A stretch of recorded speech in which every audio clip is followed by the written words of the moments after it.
Então, eu vou passar a parte teórica, aí vou fazer um intervalinho com vocês, para vocês poderem ler a atividade de hoje, que é um estudo dirigido, e depois a gente volta para a gente responder as questões juntos, tá? Aí eu vou fazer a mesma coisa da aula passada, eu vou perguntando para algumas pessoas, e vocês vão me respondendo. Não tem problema se responder errado, se não souber, tá? Mas o importante é tentar responder e tentar participar. Deixa eu compartilhar minha tela com vocês para eu explicar melhor.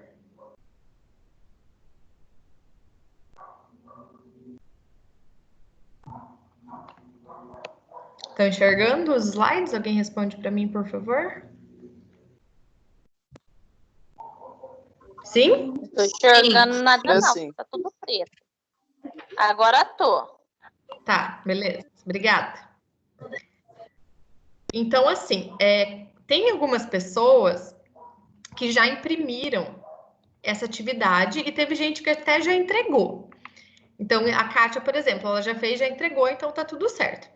Quem conseguiu imprimir, eu enviei para vocês no e-mail no começo do semestre, aí pega e conforme a aula for acontecendo, vocês já vão preenchendo, tá? Porque daí fica mais fácil. Conforme eu for falando de cada, né, medicamento anestésico, vocês já preenchem esse daqui. Mas para quem não tem impresso, vocês podem copiar no caderno e responder, tá bom? Mas, de qualquer forma, todo mundo vai ter que fazer, porque no segundo momento eu vou fazer essas perguntas para vocês. Então, as perguntas não vão fugir do que está aqui nesse estudo dirigido. Qual que é a abordagem principal que a gente vai fazer? Quais são os tipos de anestesia que existem? Esse daqui é um quadro que eu fiz para facilitar o aprendizado de vocês, porque, assim, é muito medicamento, muito anestésico, cada um faz um efeito diferente, tem uns nomes complicados, então, dessa forma, vocês conseguem organizar o pensamento de vocês. Então, aqui são as classes, tá, dos medicamentos anestésicos. É para colocar aqui, ação, por exemplo. Ele é relaxante muscular, ele causa amnésia. É só isso, é a ação básica do medicamento. E o nome de alguns medicamentos que fazem essa ação, tá? Então, bem simples. Aqui, como que acontece a anestesia local e como que é o nome do anestésico que é utilizado. Qual que é o papel do enfermeiro em relação à anestesia. E aqui, quais o nome das estruturas que estão apontadas, tá? Que são as meninges, que ficam lá na nossa medula, ao redor da medula espinhal, nas costas, tá? Então, é sobre isso que a gente vai responder depois. Então, prestem atenção na aula para vocês conseguirem responder com facilidade, tá? Não se preocupem em decorar, né, o nome dos medicamentos, porque não é esse o objetivo da aula, e sim conhecer quais são os tipos de anestesias que existem, tá?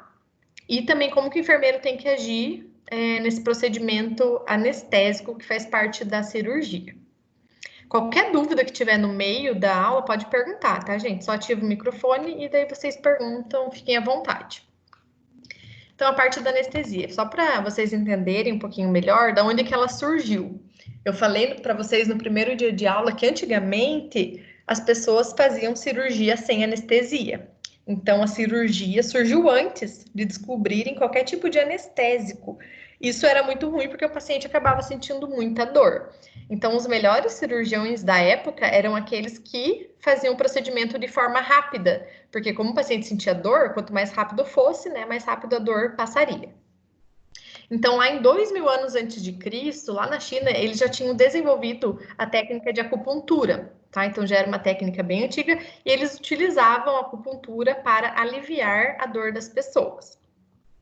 Depois, 1000 anos antes de Cristo, né, tiveram os assírios, que eles comprimiam a carótida. A carótida, né, é a artéria que fica aqui no pescoço, e eles comprimiam a carótida, nisso parava de passar sangue para o cérebro e o paciente desmaiava. Aí aproveitava para fazer qualquer tipo de procedimento que fosse gerador. Os índios peruanos descobriram a folha de coca, né, que também foi utilizada para retirar dor. No século IV a.C., eles começaram a utilizar a esponja sonífera com ópio. Então, colocava ópio na esponja, a pessoa cheirava nessa esponjinha e ela dormia. Tá? E vocês vão ver que surgiu do ópio, até hoje a gente utiliza medicamentos opioides, né, que a gente chama, porque está relacionado com esse ópio aqui. No ano de 1275 foi descoberto o éter, e em 1772 o óxido nitroso, pelo Joseph. né? Não sei se vocês lembram da história que eu contei, mas eles utilizavam essa droga, né, o óxido nitroso, nas festas, como droga mesmo, alucinógena, e eles começavam a cair, bater a perna, cortar um dedo e não sentiam dor. Aí que eles descobriram que além, né, dela causar uma certa euforia, além disso era anestésico também. Então começaram a utilizar essa droga para fazer a anestesia. Aqui é só uma foto, né, para relatar como que era realizada a cirurgia antigamente. Então, o paciente sentia muita dor, aqui é uma amputação de perna. Então, muitas pessoas ali segurando o paciente para que eu conseguisse amputar a perna dele, né? E além da dor, esse paciente, assim, não tinha nenhum suporte de instrumento estéreo, então, o instrumento somente era lavado e olha lá, e causava muita infecção nos pacientes, e eles acabavam morrendo por conta da infecção, né? Então, era bem precária a forma de fazer anestesia e cirurgia. Em 1846, então, né, eles descobriram os poderes, né, anestésicos de algumas drogas, tanto do gás hilariante quanto do éter. O éter foi descoberto por um dentista, né, que é o Morton. Então, ele descobriu esse poder e ele testou nele mesmo. Né, ele acabou colocando, né, tá vendo esse paninho aqui na foto, né, com éter, o paciente inalava, acabava dormindo, né, anestesiado, e aí sim poderia realizar o procedimento sem que sentisse dor. Em 16 de outubro de 1846, lá em Massachusetts, Ohio, em Boston, né, teve um cirurgião e o dentista, e eles fizeram a primeira cirurgia com anestesia. Né? Então, aqui sim, o paciente estava anestesiado e eles começaram a fazer anestesia, então, e cirurgia sem dor. E no Brasil, o primeiro relato, né, do procedimento anestésico foi em 1847, um ano depois do que lá em Boston, né, que foi no Hospital Militar do Rio de Janeiro. E eles utilizavam mais o éter do que o óxido nitroso. O óxido nitroso é um gás que tem até hoje, né, no hospital, ele é bastante utilizado, e ele sai da rede de gases mesmo da parede do hospital. Claro que tem, né, lá por trás todo um suporte, mas ele vem através da parede, né, dos canos de gases, assim como o oxigênio e o ar comprimido também. Então, o que significa o termo anestesia? É importante anotar. O AN, né, o AN, significa privação e aestesis significa sensação. Então, é privação da sensação ou uma falta de sensação. Qual sensação? Da dor, principalmente. Tá? Claro que para anestesiar um paciente não é só a dor que é retirada, tem outros fatores também, né? Mas o básico é isso, quando a gente retira a sensação do paciente para conseguir manipular, mexer, operar, né? Sem que o paciente se sinta muito incômodo. Então, é a perda total ou parcial da sensibilidade, implicando em ausência de dor e outras sensações também, como amnésia, relaxamento muscular, hipnose. Então, tem várias outras sensações que são retiradas, né, privadas do paciente. E por que aqui está escrito perda total ou parcial? A perda total, uma anestesia geral, por exemplo, vai fazer isso desde a ponta do cabelo até no dedinho do pé, tá? Então, ela é total. E parcial são algumas outras anestesias que são regionais. A RAC, por exemplo, que é feito na coluna, que o paciente só fica anestesiado da cintura para baixo. Ou uma anestesia local, uma anestesia de bloqueio de plexo, que só anestesia os nervos do braço, o paciente só não sente o braço. Então, por isso que tem total ou parcial, certo? Então, quando a gente fala em anestesia, nem sempre é aquela anestesia geral que o paciente dorme. Às vezes, ele fica acordado, sim, na sala de cirurgia. Então, esses são os tipos de anestesia. Eu peço para vocês anotarem no caderno, né, porque cai na prova, tá? E é muito fácil de confundir um tipo de anestesia com o outro. Então, nós temos anestesia geral, que é quando o paciente dorme, digamos assim, tá? Ele está anestesiado totalmente, não tem resposta nenhuma, ele não consegue nem respirar sozinho, precisa ser entubado, né? E é utilizado um monte de medicamento anestésico para o paciente entrar num estado, assim, para não sentir dor nenhuma, não lembrar de nada depois, relaxar a musculatura. Então, essa é a anestesia geral. Aí nós temos anestesia regional, que são essas que eu falei para vocês. Na coluna, que é a peridural e a RAC, que eu vou explicar a diferença delas. E o bloqueio de plexo, como um bloqueio de plexo, por exemplo, do braço, tá? ela é regional porque vai uma região do corpo só ser anestesiada. A combinada é super fácil, você combina 2 tipos de anestesia, ou seja, você combina geral com uma anestesia regional. O que mais acontece, mais comum, é fazer geral junto com a peridural, né? Porque a peridural ela é mais utilizada para controlar a dor no pós-operatório. Então, no momento da anestesia, já faz geral, já faz peridural, e nisso consegue controlar, né, a dor do paciente até no pós-operatório por um bom tempo, tá? E também, às vezes, pode usar uma geral com local ou uma hack com local, também acaba sendo combinada. Então, quando usa 2 tipos diferentes de anestesia. E tem anestesia local, que é a mais simples, a mais conhecida, né? Você vai fazer um mini procedimento, uma mini cirurgia, acaba sendo anestesia local. Quando vai no dentista, por exemplo, é bem local. Ela já não é regional, porque não pega uma região grande do nosso corpo. Por exemplo, o braço inteiro, ou as 2 pernas inteiras, não. É só ali na pele, né, naquela mucosa, no local que vai ser operado. Então, esses são os 4 tipos básicos de anestesia que tem. E dentro de cada tipo tem outras subclassificações, tá? Então, vou voltar aqui na geral para vocês. A geral, que o paciente dorme, ela pode ser feita só por via inalatória, né? É muito comum em criança, que eles explicam assim, ai, o cheirinho, vai receber só um cheirinho e vai dormir. É mentira? Não, é verdade. Né? Porque a criança vai inalar o óxido nitroso ou alguma outra droga por via respiratória que vai fazer ela ser anestesiada totalmente. Então, pode ser só inalatória, pode ser venosa total, quando faz essa anestesia só pela veia, e tem a balanceada. Então, anestesia geral balanceada significa que injetou medicamento na veia e injetou medicamento por via inalatória. Aí ela se torna balanceada. Então, esses são os tipos de anestesia geral. A regional, peridural na coluna, raquidiana na coluna e bloqueio de plexo em qualquer plexos, digamos assim, são conjuntos de nervos, tá? Tem os nervos maiores que vão ramificando nos menores. Aí você bloqueia esse ramo maior, digamos, e ele bloqueia todos os outros. Então, principalmente é realizada nos braços. A combinada, né, já expliquei para vocês, junta geral com outra ou 2 regionais e anestesia local. Tá, vou falar certinho para vocês cada uma dessas, para vocês realmente conseguirem entender. Vamos começar pela anestesia geral, que ela é um pouco mais complexa, né? Aproveitar que vocês estão com a cabecinha fresca, que ainda não está cheio de informação. Então, a anestesia geral é um estado de narcose. O que é a narcose? É quando tem a depressão do sistema nervoso central, ou seja, do cérebro. Então, os medicamentos agem a nível de sistema nervoso central, deprimindo esse sistema nervoso. Ou seja, a pessoa vai dormir, não vai conseguir abrir o olho sozinha, não vai responder, ela não vai ter resposta a estímulo. O paciente ele está em narcose, tá? Está anestesiado. Além dessa narcose, que é a depressão do sistema nervoso central, precisa ter analgesia, que é quando retira a dor, relaxamento dos músculos, porque não dá para operar um paciente se ele tiver com contração muscular. Imagina, mexe na barriga, o músculo contrai. Encosta na perna, a perna contrai. Não dá, então tem que relaxar totalmente. E a perda de reflexo, também justamente para não ter essas respostas, né, durante a cirurgia. Então, para ter anestesia geral de verdade, nós precisamos de 1, 2, 3, 4, 5 quesitos que têm que ser realizados. A hipnose, quando, né, é a mesma coisa que narcose, o paciente rebaixa o nível de consciência, porque age no cérebro, o paciente lá dorme.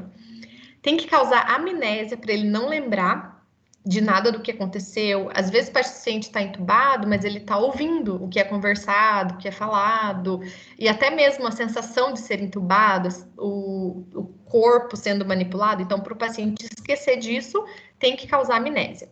Tem que relaxar o músculo, tanto para entubar esse paciente quanto para operar, tirar a dor por meio da analgesia e fazer o paciente perder os reflexos também. Então, ele não vai ter reflexo de tosse, não vai ter reflexo de vômito. O paciente com anestesia geral, ele não tem reflexo de nada, não sente nada, ele como se nem tivesse ali, certo?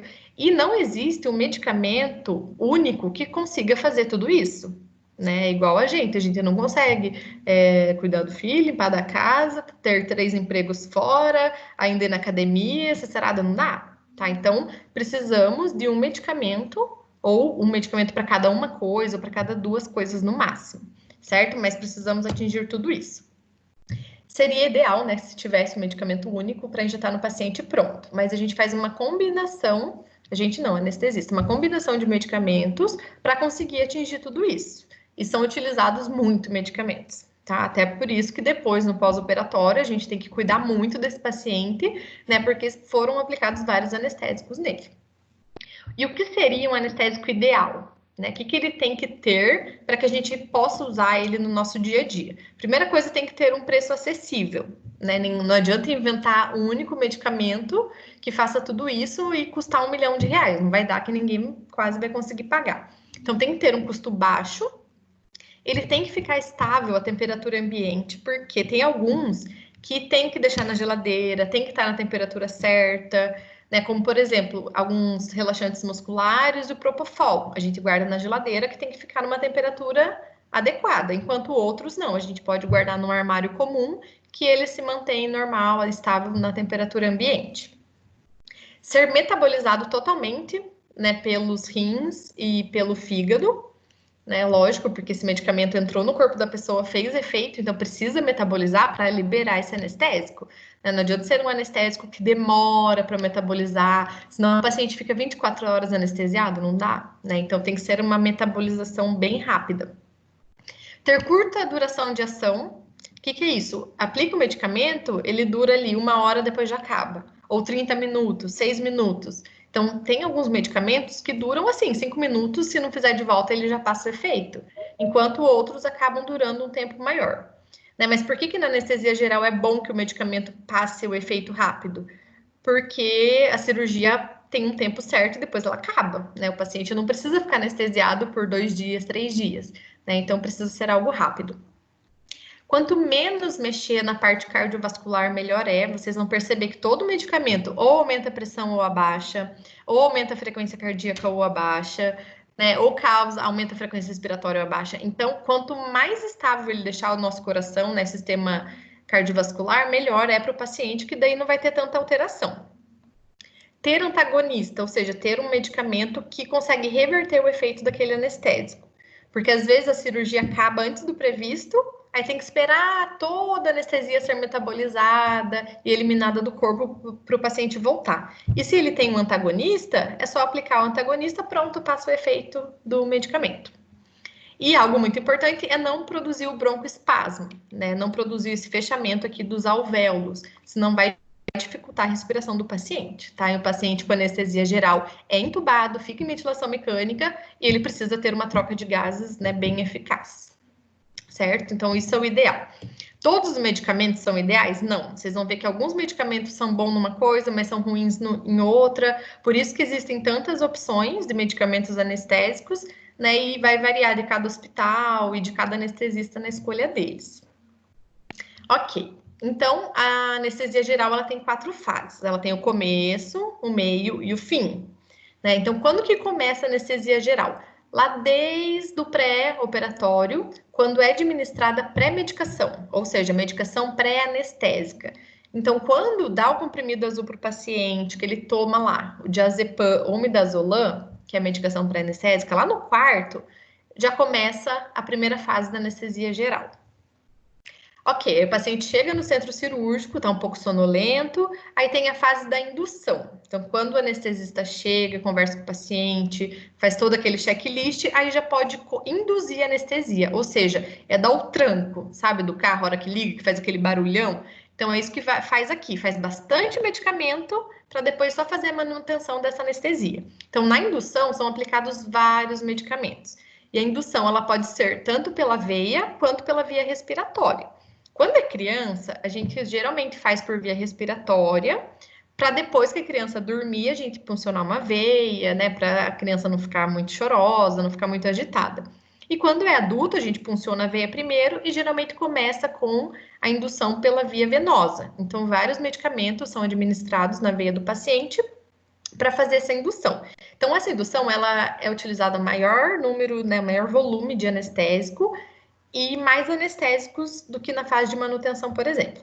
Então, fez a indução, colocou os anestésicos, o paciente, né, vai dormir, não vai sentir dor, vai relaxar o músculo, o anestesista faz a intubação, posicionamos o paciente, a cirurgia começa. Então tá, então foi dada a partida aí na anestesia. Mas como alguns medicamentos fazem um efeito muito rápido e passam um efeito muito rápido, por exemplo, se não fizer uma manutenção dessa anestesia, o paciente logo vai acordar. Então, para o paciente não acordar no meio de uma cirurgia, tem que manter o estado de anestesia. E a manutenção, aí sim, é num volume menor de anestésico, mas tem que ser contínuo. E a manutenção geralmente é feita daí por via respiratória. O paciente já está entubado, então liga ali o óxido nitroso misturado com oxigênio, e aquele óxido nitroso vai manter essa anestesia. E depois que acaba a cirurgia, precisamos recuperar o paciente. Então, para recuperar, se a anestesia já estiver passando, espera o paciente acordar. Se vê que o paciente está muito anestesiado, né, um grau mais profundo, aí podem ser utilizados os antagonistas para reverter a anestesia geral. Então, é muito fácil acabar a anestesia, a cirurgia, o anestesista vai lá, pega os medicamentos dos antagonistas, administra no paciente, em 1 minuto o paciente abre o olho. Né? Então, é algo realmente bem rápido, né? Não que ele não volte a dormir depois, mas assim, ele volta ao estado de consciência, consegue abrir o olho, aí logo ele já vai começar a conseguir respirar sozinho, né? O músculo vai voltar a funcionar, ele vai voltar a ter reflexo, né? Então a gente percebe que o paciente está voltando da anestesia geral quando ele começa a querer tossir, por causa que o tubo está na garganta, né? Chegando até na traqueia. Então aí a gente já percebe, opa, a anestesia está passando, que o paciente já tem algumas respostas e alguns estímulos, certo? E só reforçando para vocês os tipos de anestesia geral. Pode ser inalatória, quando é só pela respiração, venosa total, quando é tudo pela veia, mas geralmente a mais comum é a balanceada, tá? Vai usar um pouco pela veia, um pouco pelo trato respiratório. Então, a mais comum é isso. Então, quando falar, qual tipo de anestesia que foi? Foi geral, mas qual geral? Geral inalatória, venosa ou balanceada? Aí vocês respondem, uma anestesia geral balanceada, tá bom? Bem lindos e plenos. Gente, deu para entender a anestesia geral até esse momento? Alguém quer perguntar alguma coisa?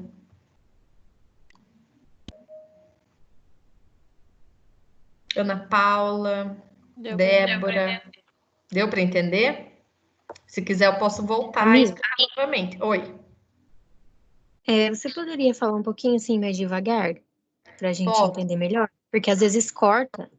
Tá, posso tentar. Eu tenho dificuldade em falar devagar, mas eu posso tentar. Tá bom? Ninguém quer perguntar nada? Ok. Bom, então vamos continuar. Nessa parte, vocês já podem pegar o estudo dirigido ou anotar no caderno. Qual que é a ação de cada medicamento, de cada classe, né, de medicamento, e quais são os anestésicos, o nome deles. Então, para anestesia geral, aqui nós temos 1, 2, 3, 4, 5, 6, 7 tipos de classes de medicamentos para conseguir todos aqueles efeitos no paciente. Então, temos benzodiazepínicos, os barbitúricos, hipnóticos, os opioides, relaxantes musculares, os inalatórios e alguns fármacos que são adjuvantes. O que é isso? Que ajudam, né? Por exemplo, o paciente está com náusea e vômito, aí administra o medicamento para náusea. A pressão do paciente caiu durante a cirurgia, precisa aplicar medicamento para a pressão subir e assim por diante, tá? Então, eles não vão causar anestesia, mas eles vão ajudar em alguns efeitos colaterais que podem acontecer durante o processo anestésico. Então, benzodiazepínicos, esse é o nome mais comprido que tem, mas é fácil de saber o que ele faz por causa do diazepínico. Então, diazepínico lembra diazepam. Então, tudo que termina com pan, ele é um ansiolítico, certo? Que são os medicamentos utilizados no pré-operatório. Tanto diazepam quanto midazolam. Deixa eu colocar aqui. Quando eu falo que é um comprimido azul, é porque é mesmo, tá? Então, é um comprimido redondo azulzinho. Um é diazepam, também conhecido como Valium, e tem o midazolam, que também é conhecido como Dormonide, Dormicum, enfim, daí muda de acordo com o laboratório, certo? Então, qual é a função desses dois medicamentos pré-anestésicos? reduzir a ansiedade do paciente, causa um pouco de amnésia, ajuda a potencializar o efeito da anestesia, principalmente na indução, e deve ser dado ao paciente de 45 a 75 minutos antes da cirurgia. Então, o ideal não é quando o paciente chegar no centro cirúrgico vai tomar o medicamento, não. 1 hora antes de ir para o centro cirúrgico, é recomendado já dar o pré-anestésico para o paciente, né? Senão não vai dar tempo de fazer efeito nem reduzir a ansiedade dele. Então, anotem aí, a ação do benzodiazepínico é controlar a ansiedade, reduzir a ansiedade e causar amnésia, são os principais. Claro que ele também vai reduzir a quantidade de produto gástrico que tem no estômago, reduz secreção pulmonar, né? Tem outras funções, mas a principal ação dele é mais a ansiedade e a amnésia, ok? Porém, tem algumas desvantagens, como todos os medicamentos. Tem alguns pacientes que realmente ficam calmos e reduz a ansiedade, mas tem paciente que pode fazer o efeito ao contrário. Então, tem paciente que, em vez de ficar mais calmo, acaba ficando um pouco mais agitado. E por isso, sempre tem que manter a grade do paciente elevada, perceber como que está o nível de consciência dele, né? Se ele está apresentando alguma confusão mental ou algum tipo de alteração. O paciente pode ter alteração na coordenação motora. Essa depressão respiratória é o paciente, assim, respirar mais devagar ou até mesmo parar de respirar, né, dependendo do efeito que causar no corpo dele. E pode dar um pouco de tontura, náusea e vômito. Então, assim, uma observação. Quando o paciente não toma pré-anestésico lá no quarto, em forma de comprimido, ele pode receber esse pré-anestésico em formato endovenoso. Então, existe a possibilidade de chegar no centro cirúrgico, o anestesista pedir, eu quero um midazolam. Só que daí você não vai pegar o midazolam em comprimido, é o que vai na veia, certo? Então, vem numa ampolinha e ele pode ser administrado no paciente, que também vai ajudar. Mas é muito comum nesse momento o paciente falar que está dando tontura e até acabar tendo náusea e vômito, certo? Então, tem que tomar bastante cuidado quando esse medicamento é aplicado no paciente por via endovenosa. Porém, existe um antídoto dele, né? Um antagonista, que é o flumazenil. Então, se o paciente às vezes está tendo muita reação, ou então, né, fez muito efeito naquele paciente, ele não acorda, pode ser realizado esse medicamento. Então, esse é o benzodiazepínico. Diazepam e midazolam, são esses dois. Aí a gente vai para o barbitúrico. Para falar a verdade, eu vejo... Só um pouquinho, por favor. Oi? Só um pouquinho, por favor. Não entendi o que você quer que eu faça. Volta o slide um pouquinho, por favor. Volto. Esse aqui? Vocês estão anotando? O que seriam os nomes, Camila? Como assim? Que tá no exercício para fazer ação e nomes. Tá, o nome é diazepam e midazolam. Obrigada. Nada. Professora, eu tinha feito esses exercícios antes e eu coloquei alguns outros também, só que eu não sei se está certo. Quais que você colocou? Clozapam,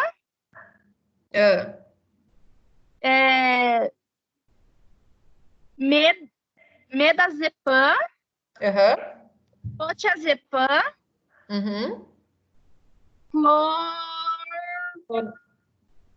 Clodiazepócido. Então, assim, eu vou falar uma coisa. Eu não conheço todos os nomes e todas as marcas de cada laboratório, tá? Quando eu digo diazepam e midazolam, é o nome do agente farmacológico mesmo. Mas eles vão ter vários nomes, certo? Vários mesmo. Mas, geralmente, esses que terminam em PAM, diazepam, APAM, midazolam, eles geralmente são benzodiazepínicos. Dá uma confirmada pela bula se realmente é benzodiazepínico, mas eu acredito que seja assim. Tá bom. Tá bom? Nada. Mas o mais comum no hospital é diazepam e midazolam. Mas, né, depende de onde vai trabalhar também. Às vezes chama pelo nome comercial. E daí é só a gente se acostuma. trabalhando uma semana, a gente já aprende o que é. Tá, vou passar. Barbitúrico é a segunda classe de medicamento, tá? Que tá no quadro de vocês. O que o barbitúrico faz? Deprime o sistema nervoso, desde uma leve sedação até um estado de inconsciência completa pelo paciente. Então, sistema nervoso central deprimido significa o quê? Paciente com olho fechado, sem resposta verbal, sem resposta motora, tá? Hora que ele dorme. E tem 2 medicamentos, que é o tiopental e o fenobarbital. Então, quando fala barbitúrico, a gente lembra do fenobarbital. E como termina com tal, o tiopental entra nesse daí também. Então, algumas regrinhas para tentar, né, associar os nomes. Então, o barbitúrico, ele vai fazer isso. Eu, sinceramente, não vejo utilizando muito esses barbitúricos, só em alguns casos. Porque logo eu vou mostrar o propofol para vocês, que também deprime o sistema nervoso central, né? Então, o propofol, ele acaba sendo muito mais utilizado do que esses, tá? Mas é uma classe que, né, sempre tem no hospital, mas nem sempre, pelo menos onde eu trabalhei, foi bastante utilizado. E o tiopental, ele tem uma absorção bem rápida, né, e causa depressão respiratória também. A maioria dos agentes anestésicos que agem no sistema nervoso central geralmente vão causar uma depressão respiratória no paciente também, tá? Por isso que é importante ventilar esse paciente, né, para depois conseguir entubar ele, certo? Então, esses são os 2. E agora que eu vou falar para vocês o propofol. Antes de falar do propofol, coloquem aí, né? Que a ação do barbitúrico é depressão do sistema nervoso central. 2 exemplos de nome, tiopental e fenobarbital. Esse tiopental aqui, ele vem só o pozinho, tá? E daí tem que colocar água destilada para diluir, para depois conseguir utilizar. Agora vamos falar do propofol, que é um hipnótico, que é outra classe de medicamento. O propofol é o queridinho de todos, eu adoro o propofol, sou apaixonada, mas nunca utilizei, não sei, né, como que é sentir o efeito do propofol. Mas o propofol, ele tem uma ação super rápida no corpo, então ele age em poucos segundos e o efeito dele também passa muito rápido em poucos segundos. Tá, então qual que é a ação do propofol? Ele é hipnótico, então ele causa hipnose no paciente. Também deprime o sistema nervoso central e também causa amnésia no paciente. Vamos ver quem está esperando aqui, Fabi. E o propofol, ele parece um leite, que ele é branco, né? Então, todos os outros anestésicos são transparentes, né? A maioria. E o propofol é bem branquinho, igual tá aparecendo aqui na seringa. Então, assim, chegou no centro cirúrgico, olhou uma seringa com um negócio branco dentro, é o propofol, tá? Que vai causar a amnésia, vai causar também depressão do sistema nervoso, o paciente vai dormir. É muito engraçado que quando os anestesistas vão colocar o propofol, alguns falam assim: ah, conta até 10 para mim. Aí o paciente conta 1, 2, 3. Chega no 7, o paciente já dormiu, né? Então a ação dele é muito rápida. Mas ao mesmo tempo, quando aplica na veia, é muito dolorido. Então o paciente começa a reclamar: ai, tá doendo e dorme. Né? Então não dá nem tempo do paciente sentir tanto esse incômodo. E se ele sentir, depois ele não vai lembrar, né? Porque causa amnésia também. E esse medicamento, ao mesmo tempo que ele é muito bom, né? Para ele ser tão potente assim, ele é muito forte. E se sair da veia do paciente, né? Se a veia estourar, por exemplo, ele pode causar necrose no braço do paciente. Tá? Então, pode matar as células ali ao redor, fica preto, depois ter que tirar aquela parte, enfim. Então, é muito perigoso esse medicamento na veia do paciente. Por isso, a veia tem que ser de bom calibre, o acesso tem que estar ok, né, para o paciente não ter uma complicação dessa. O início e o final do efeito do propofol dura de 1 a 3 minutos. Né? Então, se alguém aplicar propofol no paciente, pode ficar tranquilo que dali 3 minutos o paciente volta, tá? Porque é uma ação muito rápida, ele é metabolizado muito rápido, né? Então, quando pretende-se fazer uma anestesia por bastante tempo só com propofol, tem que deixar o propofol pingando lá junto com o soro. Aí sim consegue manter o paciente anestesiado. Senão o paciente vai acordar dali 3 minutos. Então, isso é uma coisa bem positiva, né, do propofol. Tem anestesista que, em vez de optar pelo anestésico inalatório para fazer a manutenção, opta por usar o Propofol. E já existe uma bomba, como se fosse uma bomba de infusão, que vem com uma seringa bem grandona e que a cada minuto injeta uma quantidade X, né, de Propofol durante toda a anestesia. Então, assim, é bem interessante, porque o Propofol, como ele é metabolizado rápido, acabou a anestesia, é só parar de injetar o Propofol que o paciente vai acordar bem rapidinho. O paciente desperta super rápido, né, até 3 minutos. Porém, como eu já comentei com vocês, pode causar dor durante a administração, vai causar depressão respiratória, porque deprime o sistema nervoso central. A pressão do paciente cai e o débito cardíaco também. Então, o sangue vai, quantidade, né, de sangue que vai passar no coração vai ser um pouco menor, até porque a pressão vai estar reduzida também. Gostaram do Propofol? Ai, o Propofol é maravilhoso. Sou apaixonada. Oi. Melatonina é um hipnótico? O quê? Melatonina. Melatonina? Melatonina é acho que é o hormônio do sono, se eu não me engano. Ah, então tá. É porque tava na internet como isso. Como hipnótico. Bom, nunca ouvi falar. Bom, se ele causa sono, né? Quem sabe? Mas ele em medicamento eu desconheço. Mas Tá. talvez seja falta de informação minha também, tá bom? Mas faz sentido, né? Se é o hormônio do sono, até que faz sentido. Se utilizar uma dose maior, né? Outro tipo de hipnótico também, ao invés do Propofol, que pode ser utilizado, é o etomidato, tá? Então, coloque esses dois nomes lá no quadradinho, Propofol e etomidato. O etomidato é esse daqui amarelinho, tá? Transparente, ele é uma ampola grande. E ele também vai causar amnésia e também vai deprimir o sistema nervoso, tá? Porém, ele não tira a dor, ok? Também tem rápida absorção. Em 1 minutinho o paciente, né, já tem essa hipnose. Também tem uma ação super curta, de 3 a 5 minutos. E qual que é a vantagem do etomidato? Que ele causa menos alteração cardiovascular. Então, não vai diminuir muito a pressão e também não vai reduzir o débito cardíaco. Isso é muito importante para paciente idoso, né, que não pode ter muitas alterações no sistema cardiovascular, e paciente que é politraumatizado. Ou seja, tem várias fraturas, muitos traumas, sofreu um acidente. Então, assim, é importante que a pressão do paciente seja mantida. Aí a gente evita de usar o Propofol para não ter essa alteração na pressão dele, ok? Já vi utilizando, né? Utiliza-se bastante mesmo em idoso, mas para casos bem específicos e bem raros, né? Porque geralmente o mais comum é realmente o Propofol. Então, oi? Então, ou utiliza o Propofol ou utiliza o etomidato, porque os dois são hipnóticos. Aqui, ele acaba por diminuir a pressão intracerebral. Oi? Tá me ouvindo? Tô. Esse Propofol, você falou que ele dá um desconforto na hora que é Sim. injetado. É o mesmo que faz também, eles injetam também. Oi? Cortou sua pergunta no final. É o mesmo que? Parece um...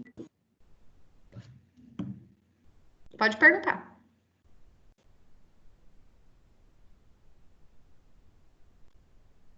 Oi? É o que eles injetam quando faz um desconforto. Pode ser que sim. É bem provável que sim. Tá bom? Porque por ele ser rápido, o exame de endoscopia ele também é bem rápido, né? Então, talvez eles utilizem esse medicamento.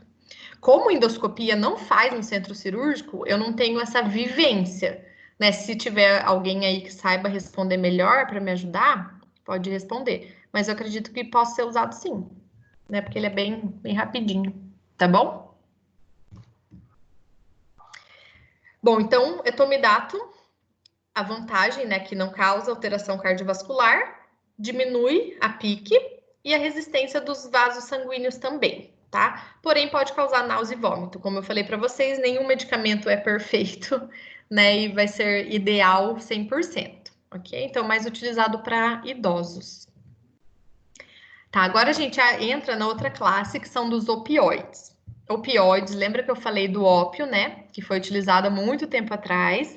E o efeito do opioide é analgesia. Então, o que que significa analgesia? É tirar a dor do paciente. Então, aqui são medicamentos que vão tirar a dor mesmo, mas não tem perca de consciência. Então, se injetar algum opioide em mim, provavelmente eu fique acordada, né, e não sinta dor. Mas claro que todo medicamento, gente, que é muito forte, acaba dando uma rebaixadinha no paciente. Quando fala rebaixadinha, o paciente acaba ficando mais sonolento, pode ficar um pouco confuso, tá? Então a gente tem que tomar um pouco de cuidado.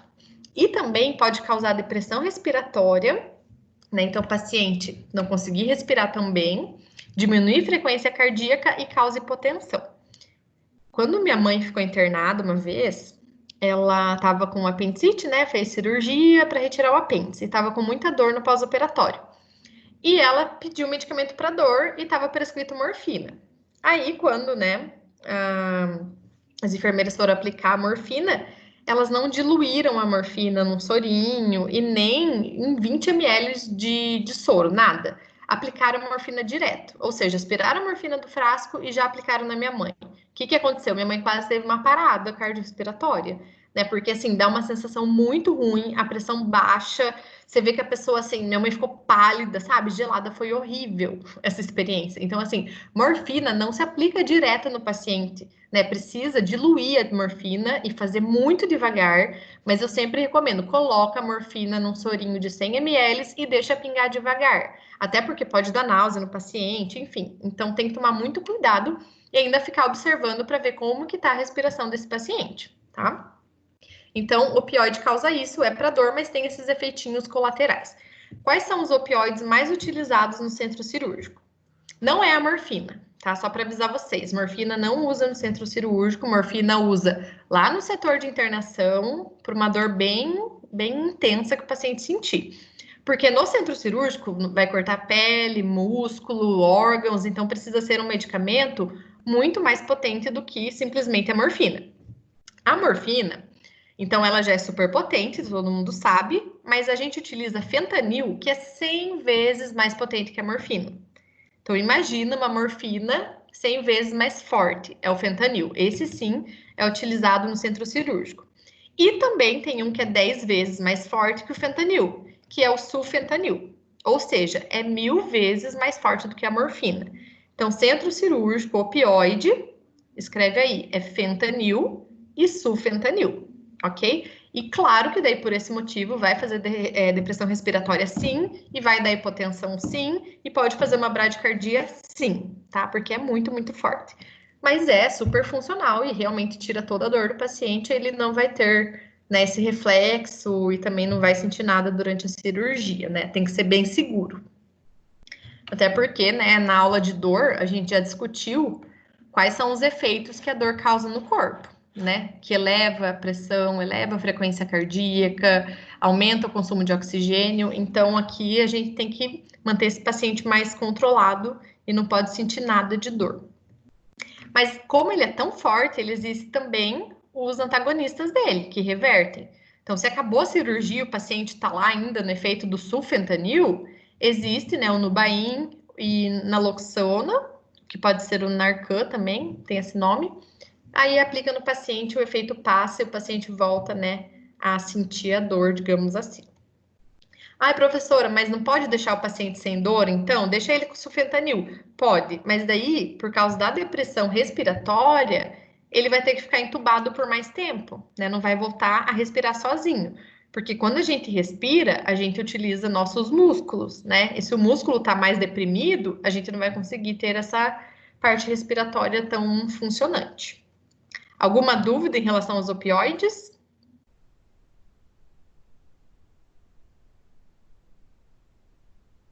Gente, não é maravilhoso tudo isso? Não sei se vocês ficam pensando, meu Deus, quanta coisa! Como que um medicamento pode ser 1000 vezes mais potente que a morfina? E é por esse motivo que o enfermeiro tranca esses medicamentos a 7 chaves, né? Porque eles são muito potentes. se algum profissional pega, ou algum paciente pega, leva para casa e usa, vai morrer, né? Vai morrer que vai parar de respirar. Camila, Oi? eles só tem no hospital, no caso, eles não são vendidos em farmácia. Não, é só no hospital que tem. Se o paciente tomar isso em casa, não sei o que acontece, não, acho que morre. Só Achei melhor Então, assim, perguntar. aham. Então, assim, o máximo que vende, eu acho que é morfina, codeína, mas fentanil. Fentanil é só para uso hospitalar e não tem comprimido, né? É tudo na veia. Então, não tem volta. Mas tem pessoas que e vicia, né? Por ser opioide, vicia bastante. Então, tem pessoas que podem ser viciadas, né? Então, tem bastante anestesista que é viciado em droga anestésica, né? Então, o enfermeiro tem que ficar de olho para isso não acontecer, certo? Próxima classe de medicamento são os relaxantes musculares. Esse é muito fácil porque o próprio nome já diz a função deles, né? Não tem um nome difícil. Então, relaxante muscular serve para relaxar a musculatura. E a musculatura relaxada ajuda na intubação, que é colocar, né, o tubo pela garganta para o paciente respirar, e melhora a condição cirúrgica, que o paciente não vai ter tanto reflexo muscular, né? Porque às vezes corta músculo, mexe no músculo, e daí não pode ficar tendo esse reflexo. Tem uns nomes bem diferentes e, né, um pouquinho difícil de decorar. Mas tudo que termina com ônio, digamos assim, acaba sendo um relaxante muscular. Então, aqui tem vários nomes. Pancurônio, vecurônio, aí tem os cúrio também, atracúrio, cisatracúrio, mivacúrio, tem vários, tá? Mas esses são relaxantes musculares. E sempre quando relaxa uma musculatura, o vaso sanguíneo acaba relaxando também, porque daí o músculo não está contraindo. E isso vai causar hipotensão no paciente, tá? Porque como o músculo ali não está contraindo e apertando os vasos, demora mais para o sangue retornar, então o paciente acaba ficando com a pressão arterial mais baixa.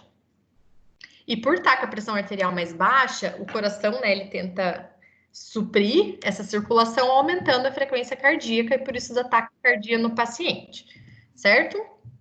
E tem também um outro relaxante muscular, que é a succinilcolina, né, que também causa o mesmo efeito. Deixa eu ver quem tá aqui aguardando. Então, só que daí, assim, daí já tem outros efeitos que a succinilcolina faz, né? Pode dar arritmia no paciente, aumentar a quantidade de potássio, aumentar a pressão dos olhos, e esse reduz também a pressão arterial e reduz a frequência cardíaca, tá? Então, nenhum medicamento sai ileso, né, de alterações no nosso corpo, certo? Mas para intubar o paciente tem que fazer o relaxante muscular, senão não consegue a intubação de uma forma mais fácil, digamos assim.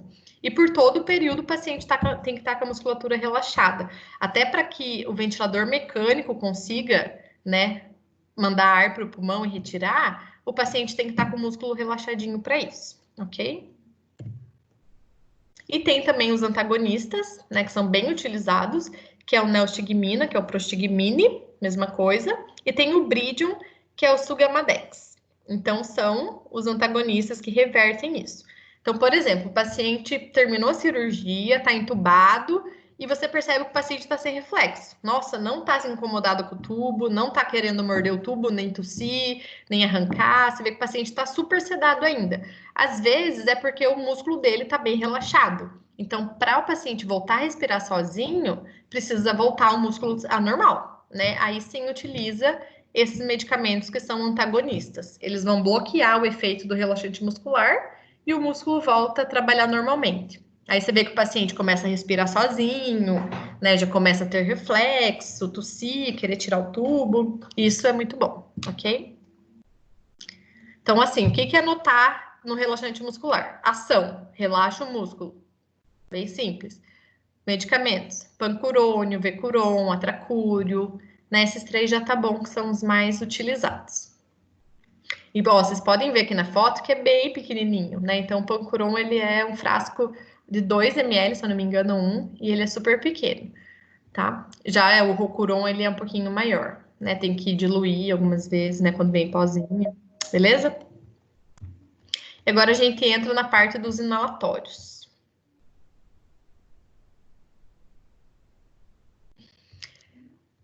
Então, assim, inalatório vai pela via respiratória. Então, o paciente respira o anestésico, tá? E tem 2 tipos para respirar esse anestésico. Ou pode ser um gás, né? O gás que já vem pronto, em formato de gás.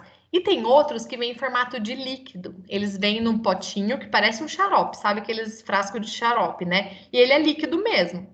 Tem que tomar cuidado para ninguém tomar ele por via oral. Mas a gente coloca ele no aparelho de anestesia, no carrinho, né, de anestesia, e esse líquido volátil ele se transforma em vapor, tá? Aí sim que o paciente consegue inalar por via respiratória, tá? Tem essas 2 diferenças.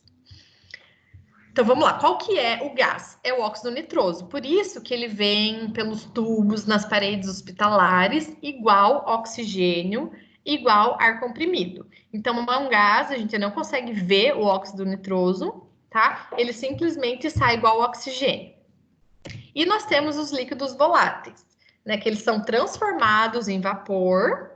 Por exemplo, é igual inalação. Inalação é um líquido, coloca soro ali fisiológico, coloca umas gotinhas de Berotec e aquilo vira um vaporzinho e a gente inala. Então, esses são os líquidos voláteis, tá? É a mesma coisa. Que são esses 4 tipos. Quais são os nomes? Alutano, isoflurano, sevoflurano e desflurano. Então, tudo que terminar em ano, vocês sabem que são líquidos voláteis anestésicos, né, por meio respiratório. E quando fala assim em óxido nitroso, a gente sabe que já é um gás que já vem pronto, né, nesse formato mesmo. Esses inalatórios, eles são mais utilizados para fazer a manutenção da anestesia.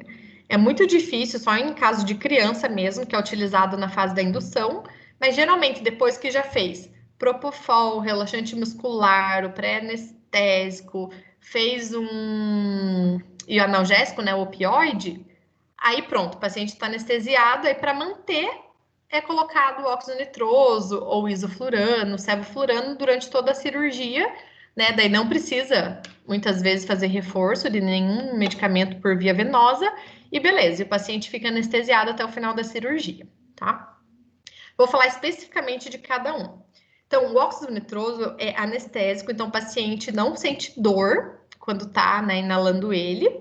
E geralmente ele pode ser associado com algum tipo desses líquidos voláteis aqui, ou simplesmente misturado com oxigênio, tá? Vocês vão ver que é muito difícil usar só o óxido nitroso puro, porque o paciente tem que inalar oxigênio também. Então vai estar um pouco de oxigênio ligado e um pouco de óxido nitroso ligado também. E eles acabam, né, diminuindo a depressão circulatória e respiratória. Opa, tem 2 vezes. É circulatória e respiratória do paciente. Então, ele é bem indicado, ele é bem bom. O alutano é o mais antigo, tá? Aqui tá numa escalinha que o melhor tá lá embaixo. Então, o alutano é o mais básico, depois os mais utilizados são o iso e o sevo, e o desflurano é o mais top de todos por enquanto, até descobrirem outro melhor. Então, o alutano, ele deprime também o sistema nervoso, acaba dilatando os brônquios, reduz pressão arterial, reduz o fluxo renal e eleva a pressão intracraniana. Tá? Então, tem esses efeitinhos colaterais. O sevo, ele tem uma indução bem rápida e para o paciente voltar também da anestesia é bem rapidinha, mas causa uma depressão no coração na hora da contração do coração. Tá? Isso também vai reduzir a quantidade de oxigênio que o paciente precisa e causa depressão respiratória. Então, como eu comentei dos opioides, por ser um analgésico, né, tirar a dor, acaba deprimindo o sistema respiratório. E aqui é a mesma coisa, né? Então, o paciente que vai estar inalando esses gases ou esses líquidos, o paciente também vai ter essa depressão respiratória, né? E por isso ele vai precisar da intubação. A maioria deles já vai estar entubado, ok? Só em caso de criança, que utiliza-se primeiro uma máscara, né? E pode ser colocado através da máscara, sem problema nenhum. Mas daí logo depois a gente tem que, o anestesista intuba esse paciente. E o desflurano é o melhor, né, por causa que ele não tem esses vários efeitos colaterais igual aos outros, mas ele pode ser um pouquinho irritante para as vias aéreas, né, e tem uma rápida indução e recuperação do paciente também, ok? Mas ISO e SEVO é bem utilizado, né, nos hospitais, no SUS, sempre são esses 2. Geralmente o ISO é mais barato e o sevoflurano ele acaba sendo um pouquinho mais caro. Eu vejo que quando às vezes é SUS, usa o ISO. Ah, é particular? Então vamos usar o sevo, porque o sevo é mais caro, né? E o desflurano é mais caro ainda, ok? Então, o que vocês têm que saber dos inalatórios? Que são analgésicos, certo? Que vão tirar a dor do paciente e também alguns, né, causam essa depressão no sistema respiratório, ok? Óxido nitroso é gás, e alotano, isoflurano, sevoflurano e desflurano são líquidos voláteis que se transformam em vapor. Conseguiram entender essas duas diferenças, gente? Posso perguntar para alguém?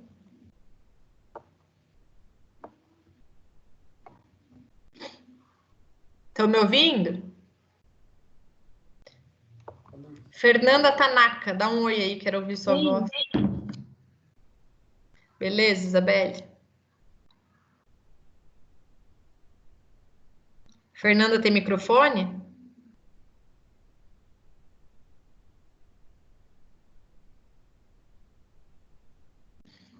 Não. Então vamos lá, continuar. Ok, então de anestesia geral é tudo isso. Agora a gente vai entrar nas anestesias regionais.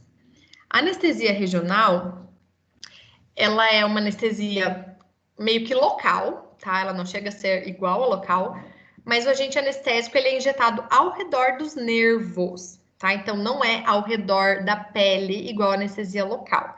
E por ela atingir esses nervos que ela consegue bloquear uma grande parte do corpo. Então, aqui é aquele exercício que tem aí no estudo de vocês, o último exercício, tá? Para vocês entenderem as camadas aqui das meninges, que são as pelezinhas, digamos assim, que cobrem a nossa medula. Então, vocês sabem que a medula, ela passa dentro da nossa coluna, tá? E ela é revestida por algumas camadinhas. Então, aqui dentro, esse azulzinho que parece uma borboleta, é a medula, tá? E a substância branca também faz parte da medula. Então, tem a substância cinzenta e a substância branca. Então, aqui é a nossa medula, certo? Que levam todos as informações do nosso corpo para o cérebro e vice-versa. Ao redor aqui da medula, a camada mais externa se chama dura mater. Para decorar isso, eu penso assim, que o mais externo tem que ser mais duro, né? Para que, por exemplo, se tiver um acidente de carro, né, para que a medula não seja lesionada, tem que ter uma cobertura mais resistente. E dura mater realmente é uma pelezinha um pouquinho mais grossa que as outras camadas. Então, ela é a mais externa, então essa é a amarelinha, tá? Aí nós temos a camada do meio, que é essa azul escuro, que é a camada aracnoide, né? Aracnoide que lembra de aranha. E a camada mais interna, que é essa azul clara aqui, quase branca, se chama pia mater. Então, essas são as 3 meninges que cobrem a nossa medula espinhal. Dura mater, aracnoide no meio e pia mater, que está mais pertinho da nossa medula. No cérebro, quando vai fazer cirurgia, né, cerebral mesmo, a gente também tem essas 3 meninges que vão cobrir o nosso cérebro. Então, tanto o cérebro quanto a medula são cobertos por essas 3 meninges. Não sei se vocês tiveram aula sobre isso, né, em morfo, mas é sempre bom relembrar. Por que tem que saber disso? Porque a anestesia RAC e a peridural são feitas nessas meninges. E a gente tem que saber a diferença de cada meninge, de cada local que é aplicada essa anestesia regional, certo? E esses raminhos que tem aqui dos lados, que parece uma mãozinha, são os nossos nervos, são os gânglios nervosos. Então, é por aqui que passa o estímulo de movimento. Então, por isso que a gente consegue levantar a perna, o braço, baixar, levantar. E também o impulso nervoso de dor. Então, nossa parte sensitiva também sai desse nervinho. Por isso que quando a anestesia é colocada ou ao redor aqui da dura mater ou embaixo da aracnoide, vai bloquear a ação desses nervos, porque vai impedir que aconteça esse impulso nervoso e que o paciente venha sentir dor, tá? É assim que é realizada a anestesia regional. Então, nós temos 2 tipos de anestesia regionais, que são feitas na coluna, as duas, que é a peridural e a raquidiana. A peridural, ela é utilizada mais em cirurgia torácica, porque ela é feita mais aqui no meio das costas para cima, certo? Então, vai fazer uma cirurgia no pulmão, uma cirurgia de mama, coração, aí eles fazem a peridural. Geralmente associada com uma sedação ou com anestesia geral, certo? É muito difícil usar a peridural sozinha. E onde que é feita a peridural? Lembra que tem o perioperatório? O que significa peri? Ao redor, o todo. Então, quando fala peridural, é ao redor da dura. Dura o quê? Dura mater. Então, a dura mater, essa parte amarela, e a anestesia peridural é realizada ao redor da dura mater. Então, quando o anestesista vai injetar o anestésico, ele nem chega a perfurar essa pelezinha da dura mater. Ele faz anestesia antes de chegar na dura mater. Então, ao redor da dura mater, o líquido, né, anestésico vai ficar aqui ao redor e vai bloquear esses gânglios nervosos, tá? Qual que é a sensação que o paciente tem? Vou contar por mim. Quando eu fui fazer minha cirurgia de mama, eu tomei a peridural. Foi feita bem aqui em cima, quase no pescoço, então foi bem alta a peridural. E eu fiquei sem sentir, né, a parte aqui das costas e do seio, e meus braços ficaram um pouco bobos, meio molengos. Ou seja, a anestesia, ela é circular. Então, eu não fiquei sem sentir do peito para baixo até na ponta do pé, nada disso. Ela é ao redor, certo? Justamente porque ela é feita ao redor da dura mater e o efeito dela também é ao redor, certo? Então, só essa parte de cima ficou anestesiada. Eu mexia minha perna normal, eu fiquei consciente, eu conversava durante a cirurgia, eu enganei os médicos que eu estava dormindo e eu estava acordada, ouvindo o que eles estavam falando. Então, é só um bloqueio regional mesmo. Enquanto a raquidiana, que é a anestesia que as grávidas tomam, é feito no espaço subaracnoide. O que é sub? Embaixo. Aracnoide é a meninge aracnoide, essa azul. Então, ela é feita entre a aracnoide e a pia mater. Tá? Então, o líquido anestésico é aplicado nesse local. E nesse local, a gente tem o líquor, tá? Que é o líquido branco, né? Que protege aqui essas meninges. Então, quando o anestesista coloca a agulha ali, volta uma gotinha de líquor e aí ele sabe que está no espaço subaracnoide. E como vocês podem ver, as garrinhas aqui dos gânglios nervosos estão bem fixados na pia mater. Então, fez anestésico ali, bloqueia movimento e bloqueia dor. Então, o paciente não vai nem mexer e nem sentir daquele local para baixo. Geralmente é feito mais na parte lombar, né, na região mais baixa aqui não é no tórax, assim, mais para baixo do abdômen, nas costas, e dali para baixo o paciente realmente não vai mexer por várias horas, porque realmente fica bloqueado. E por que esse bloqueio não é ao redor e é de cima para baixo, digamos assim? Porque o líquor, ele se movimenta, né, nessa aracnoide. Então, por ele se movimentar ali, ele consegue fazer esse bloqueio para baixo, tá? E não somente ao redor, como é na anestesia peridural. Nunca levei anestesia raquidiana, não sei a sensação, mas ela é muito, muito, muito utilizada.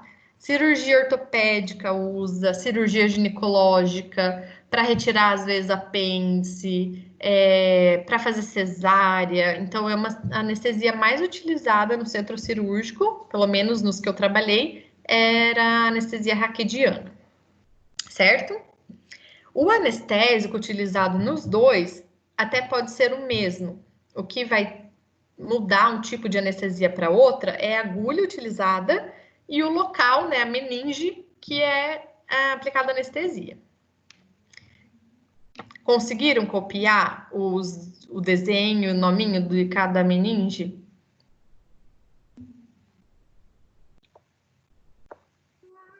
Aqui em cima você pede Isa, só um pouquinho que a Gabi tá falando, peraí. Fala, Gabi.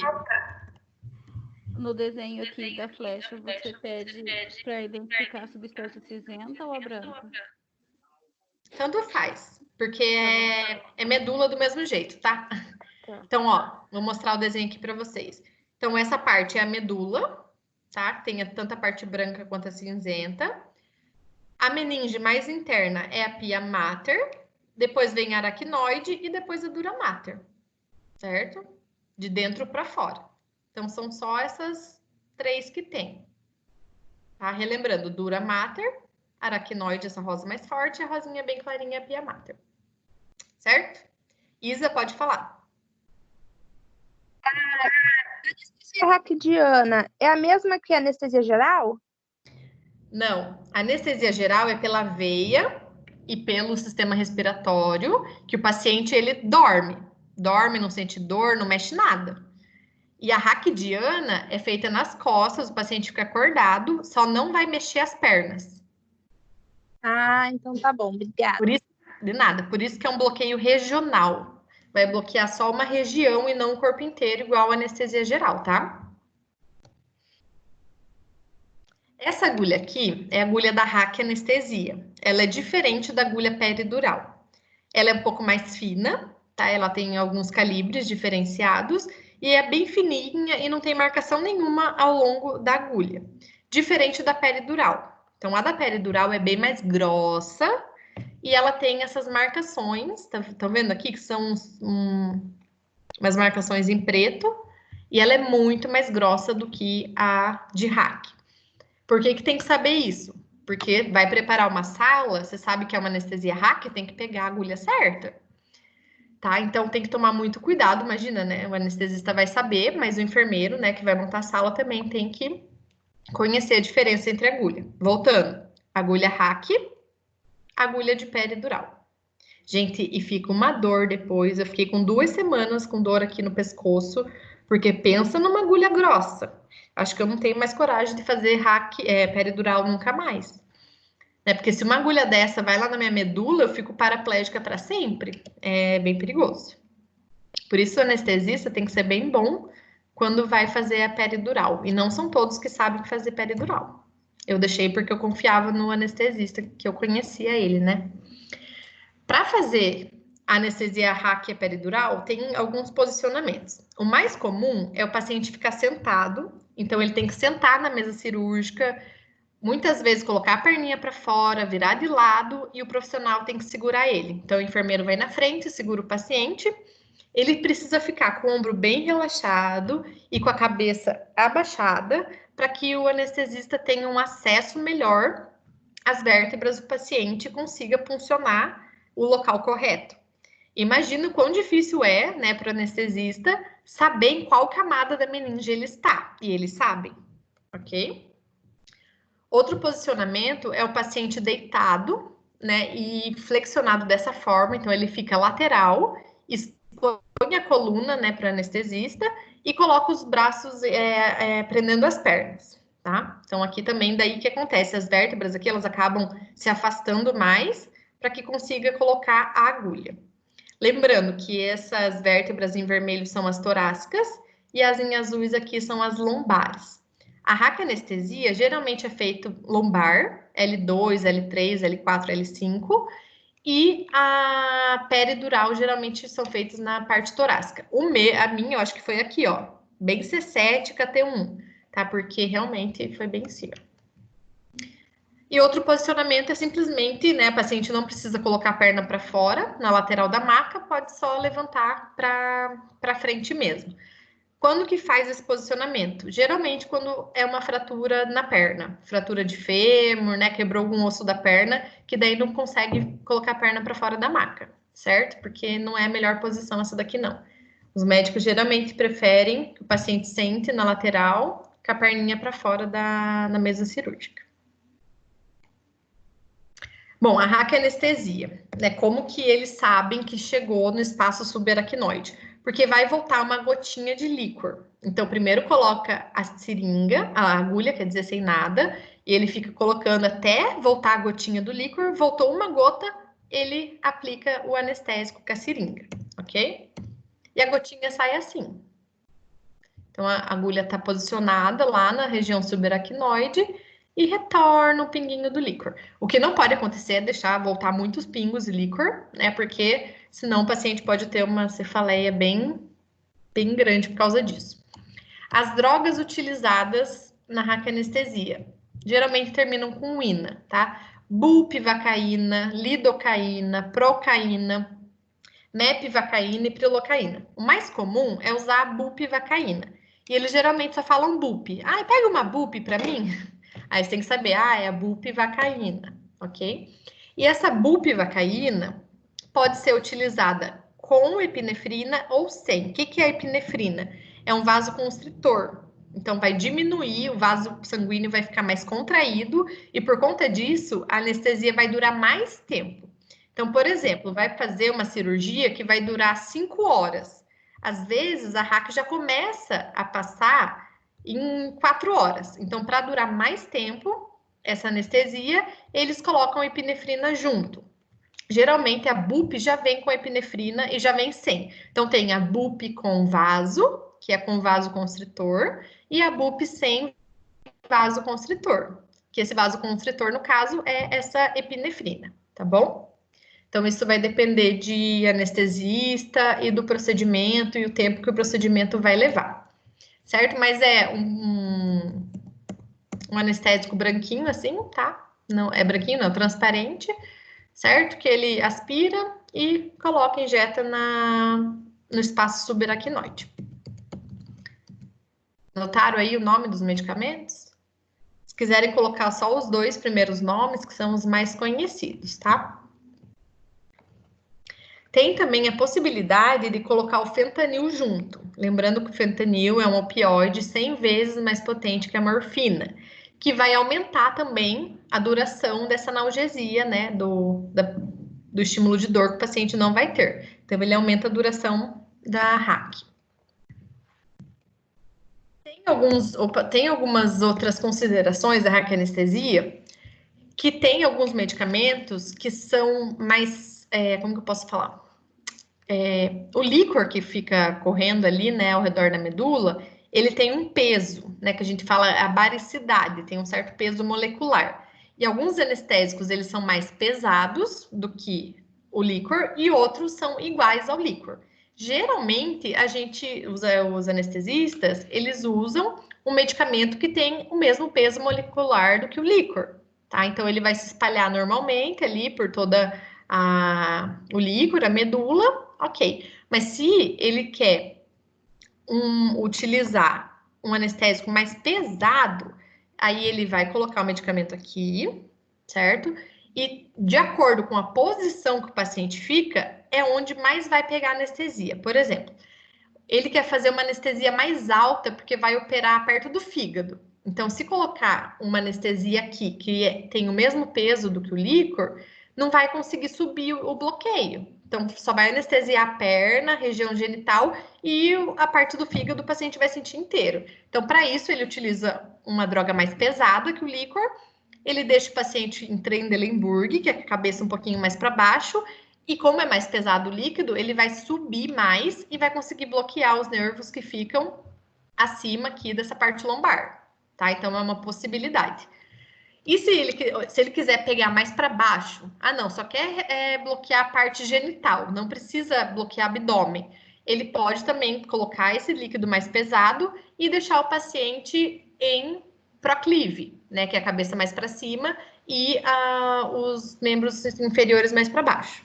Tá? Então, tem essa questão da baricidade, que é o peso molecular do medicamento. Toda anestesia RAC, choveu, gente, graças a Deus. Toda anestesia RAC, por bloquear o movimento, né, das pernas, vai cair a pressão do paciente. Justamente porque faz o bloqueio, né, do músculo. Então, o músculo não vai estar funcionando, vai relaxar esse músculo, o vaso sanguíneo também relaxa, e daí o paciente tem a queda de pressão. Então, como que a gente sabe que a pressão RAC, que a anestesia RAC fez efeito? Quando a gente mede a pressão do paciente e vê que a pressão caiu. Então, esse é um indicativo de que a RAC fez efeito. Mas acontece da RAC anestesia não pegar? Acontece, tá? Acontece porque às vezes não estava no líquor, ou não fez efeito naquele paciente. Aí já aconteceu do paciente estar mexendo a perna e a cirurgia está começando. Aí tem que parar tudo, tirar todo o campo cirúrgico, avisar o anestesista para fazer a RAC novamente. Ou então, se já cortou o paciente e ele reclama de dor, aí tem que fazer uma anestesia geral ou uma sedação nesse paciente, tá? Mas o ideal é fazer a RAC anestesia e testar para ver se a RAC pegou. Ou seja, pede para o paciente, levanta a perna. Se o paciente falar que a perna está pesada, não consegue levantar, a hack pegou. E também, se eu verifiquei a pressão, estava 14/9, daqui a pouco está 9/6, então baixou a pressão, então significa que a hack deu certo, tá? O que pode acontecer de erro é o paciente ter uma parada cardiorrespiratória quando esse bloqueio fica muito alto. Então, às vezes, era para parar de movimentar só da barriga para baixo, mas atingiu o músculo diafragma, por exemplo. Então, o paciente não vai conseguir mais respirar por conta disso. Então, a equipe toda, né, tem que estar bem ciente e cuidando desse paciente para ver se ele está respirando, tá? Então, isso é uma complicação que pode acontecer. É muito grave se acontecer isso? Se o anestesista e a equipe estiver atenta e do lado do paciente, não é grave, mas provavelmente vai ter que entubar o paciente, tá? Né, já falei disso, da paralisia dos músculos, acabei de explicar. E uma complicação, que daí é mais grave, que acontece é a cefaleia pós-hack, que é a dor de cabeça muito intensa depois que o paciente faz uma hack-anestesia. Geralmente vai dar lá no quarto, né, a hora que ele está internado, já saiu do centro cirúrgico e começa a sentir muita dor de cabeça. Por quê? Porque houve extravasamento de líquor em algum momento. Né? Então, como vai puncionar a região subaracnoide ali, pode ser que extravase um pouco de líquor ao redor. Né? Nem sempre vai sair para fora pela agulha, às vezes só ao redor fica saindo.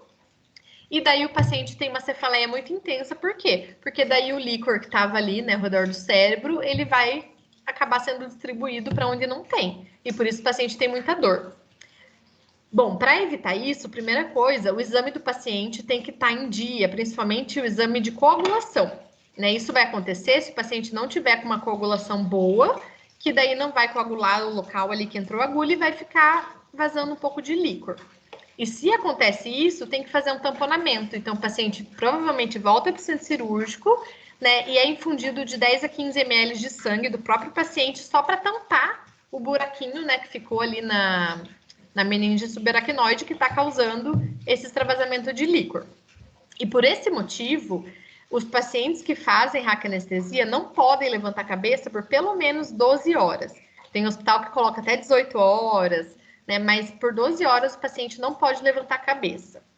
Tem hospital que não libera nem travesseiro para o paciente colocar embaixo, né? Enquanto outros hospitais deixam colocar travesseiro. Mas o importante é, o paciente não pode levantar para comer, não pode levantar para ir ao banheiro. Então, por mais que seja uma anestesia regional, o paciente fica acordado, que não é tão perigosa quanto a geral, o paciente depois tem que ficar 12 horas sem levantar da cama, ok? Agora, peridural. Oi. A minha mãe teve que fazer uma infiltração na coluna depois da hack. Porque ela teve dor de cabeça. O que ela fez? Infiltração na coluna. É, foi isso aí que ela fez. Se ela teve dor de cabeça, foi isso. Ela fez tamponamento. Tamponamento. Uhum. Ah, sim. Tá bom. Tá bom? E a peridural. Então, a peridural é ao redor da dura mater, com essa agulha mais grossa com marcação. Então, a peridural, o paciente também pode ficar na posição sentada ou lateral, certo? Geralmente, a punção é feita mais a nível torácico, mas também pode ser feita em lombar, como na foto. E aqui tem a possibilidade de colocar um catéter nessa região peridural. Para que serve esse catéter? É como se fosse puncionar uma veia, né? A gente punciona a veia para não ficar furando o paciente toda hora. E aqui é a mesma coisa. Para controlar a dor do paciente, punciona e põe um catéterzinho, aí só, né? É só injetar através desse catéter a quantidade de anestésico que quiser, a hora que quiser. E aqui também, por aqui dá para ser feito aquele PCA que eu mostrei para vocês aula passada, que é a analgesia controlada pelo paciente. Então, às vezes, eles colocam esse catéter, o paciente vai para a UTI com esse catéter ou para o quarto, e conforme ele sente dor, ele aperta um botãozinho que injeta diretamente medicamento anestésico aqui na coluna. Então, daí vai ter o bloqueio dos nervos, né, ali periféricos, e o paciente vai ficar sem dor, tá? Então, é super bom, principalmente utilizado em cirurgia torácica, ok? Principalmente no pulmão, que é uma cirurgia bem dolorida, né? O paciente precisa dessa analgesia pós-operatória. Ou então, ele pode simplesmente utilizar agulha, igual comigo, né? Ele só furou, fez a peridural e já tirou a agulha, não pôs catéter nenhum. Mas só para vocês saberem que existe essa possibilidade. Então, a peridural, ele é um pouquinho mais restrito, ele faz de movimento circular. Então, por exemplo, tá anestesiando aqui nas costas, o paciente não vai sentir a frente, nem a lateral, e nem essa região aqui de trás das costas, mas continua mexendo as pernas e sentindo as pernas, tá? Então, por isso, ela é diferente da RAC. Como ela não é feita no local que tem o líquor, precisa de um volume muito maior de anestésico, justamente porque só vai ficar ali ao redor da dura mater, certo? E tem que ter uma habilidade, né? O anestesista que vai fazer isso, para ele não perfurar as meninges e não perfurar a nossa medula, pelo amor de Deus. As drogas utilizadas, elas são, né, praticamente as mesmas da raquianestesia, principalmente bupivacaína e lidocaína, ok? E elas podem ter, né, essa anestesia pode ter várias complicações. Uma delas é não funcionar. Então, o anestesista às vezes acha que estava no local correto, mas não estava, né? O anestésico pode ir para outros lugares. Em vez de fazer uma peridural, às vezes ele pode fazer uma RAC sem querer, tá? Se ele atingir a membrana subaracnoide e injetar o medicamento lá onde está o líquor, aí não vai ser peridural, vai ser uma RAC. Mas vai ser uma RAC com muito mais anestésico, então, né, o paciente vai provavelmente até ter uma parada respiratória por conta disso. O paciente pode sentir dor ou reflexo das vísceras durante a cirurgia. Ele pode puncionar a dura mater, né? Lembrando que aqui ele não punciona a dura mater, é antes de chegar na dura, então é ao redor mesmo. Esse bloqueio espinhal total que eu falei é quando faz uma RAC. Pode ter parada cardiorrespiratória, convulsão, faz hipotensão também e às vezes pode até ficar um hematoma, certo? Mas como eu falei para vocês, eu não vejo muito fazer a peridural, só em hospitais bem grandes, com anestesistas bem habilidosos. Então, se ficarem na dúvida entre peridural e geral, eu acho que até indico fazer uma anestesia geral, né? Que é muito mais fácil controlar os anestésicos do que, às vezes, funcionar errado uma meninge que não tem como voltar atrás. E a anestesia geral já tem vários, né, antagonistas que conseguem reverter o quadro do paciente. Só a nível de conhecimento, existe o bloqueio caudal também, ou anestesia em sela, que a gente fala. Porque em sela, quando sobe no cavalo, né, para andar a cavalo, tem a sela. E a única sela ela pega na parte interna da perna. Então, tem como anestesiar só a parte interna da nossa perna, tá? Geralmente, para fazer cirurgia anal, vaginal, né, que é por fora mesmo, nada muito interno. Então, existe esse bloqueio, que ele é feito bem aqui embaixo, né, quase no cóccix, na parte sacral, né, e o paciente é anestesiado só dentro da perna, ok? Penúltimo tipo de anestesia. Volta um pouquinho, por favor. Volto. Nesse aqui?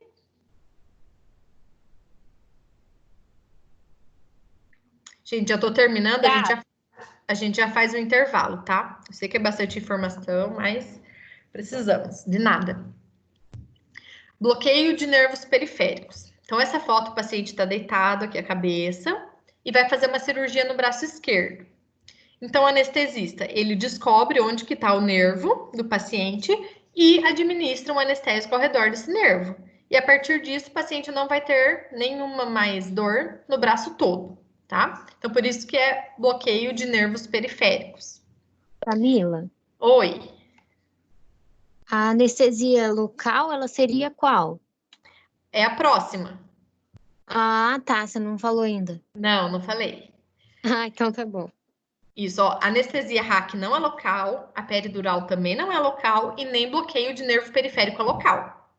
Por mais que seja só de um membro, só do braço, ela não chega a ser local, porque a local é só na pele, tá? Então tem essa diferença.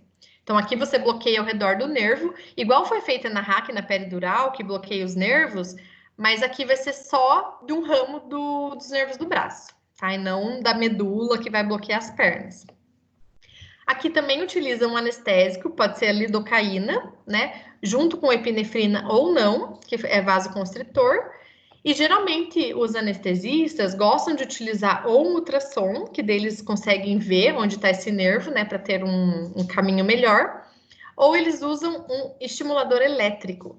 Esse estimulador é bem legal. Eles vão colocando a agulhinha dentro do paciente e conforme atinge o nervo, apita, né? Então começa pi, pi, daqui a pouco você atinge o nervo, fica pi, pi, pi, pi, pi, pi. Então o anestesista sabe que ali é o local correto de aplicar o anestésico, né? Então esse estimulador, ele é super importante ter no centro cirúrgico para esse tipo de anestesia. Aí ele achou o nervo, injeta o medicamento ali, né? Testa para ver se funcionou e beleza. Mas geralmente demora para conseguir fazer isso, né? Tem que ter todo um cuidado, pega ultrassom, vai testando. Não é simples e não é fácil encontrar esse plexo. Então aí vai demorar uns 40 minutos só para fazer esse tipo de anestesia. Enquanto a anestesia geral em 10 minutos faz, a anestesia RAC em 5. Tá? Então, quando é bloqueio de plexo, a anestesia demora bastante. E o anestesista tem que ter prática para fazer isso. Tem uns que não sabem, eles falam, não, bloqueio de plexo eu não faço. Aí, você vai operar o braço, tem que fazer anestesia geral ou uma sedação no paciente, tá? Porque RAC e peridural não funciona aqui para o braço, tá bom? E, por fim, anestesia local, que é a mais conhecida, que aí vai injetar anestésico nos tecidos da onde vai ser operado. Para cirurgia muito pequena, muito rápido, né? Então, assim, anestesia local não precisa de anestesista. Quem faz anestesia local geralmente é o próprio cirurgião. Então, quando eles marcam cirurgia, olha, Camila, eu quero marcar uma cirurgia com anestesia local. Aí você não precisa escalar um anestesista para aquela sala, ok? Então, o próprio cirurgião faz anestesia local e já opera, porque é um procedimento muito mais simples.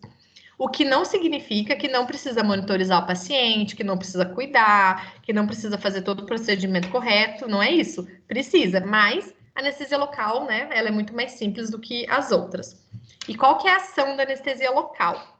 Ela bloqueia o impulso nervoso, né? Então, aonde uma célula nervosa ia passar estímulo para outra, é bloqueado, tá? Como se colocasse lá um biombo lá no meio do caminho e ninguém passa, certo? É isso que acontece. E como eu falei, pode utilizar a lidocaína, né, que é mais comum. Ela é super simples, ela é mais barata. Tá escrito aqui não explosiva, né? Porque quando faz uma anestesia geral, por causa do oxigênio, tem um risco de explosão maior. Utiliza pouco equipamento, a recuperação do paciente, né, é instantânea, ele já pode levantar e já pode ir embora, mas é indicado só para procedimento bem superficial.